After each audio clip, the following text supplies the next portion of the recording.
So let's say you have successfully social engineered the client's employee to visit this website by sending it through email or via instant messenger, or just by generating a QR code and posting it somewhere in the office.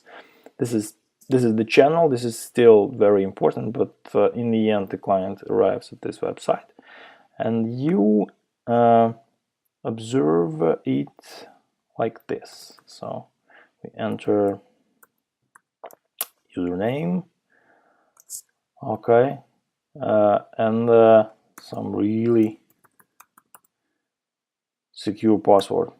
Yeah, oh, one password. Tries to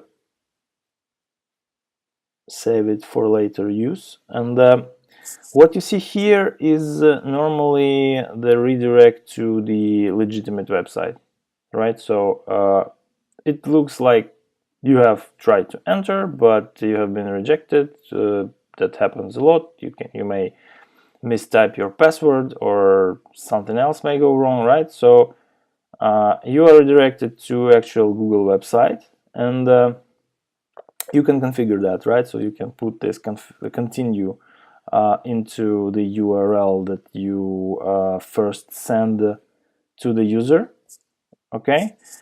And see what happens here. You see the username, and you see the password, and you see all the other HTTP form data elements that have been provided to the server, right, in the request, and it all is also saved somewhere offline. Yeah, so there are log files in your home directory that contain all this so-called loot you collect. Okay, so this is one way to use social engineer toolkit.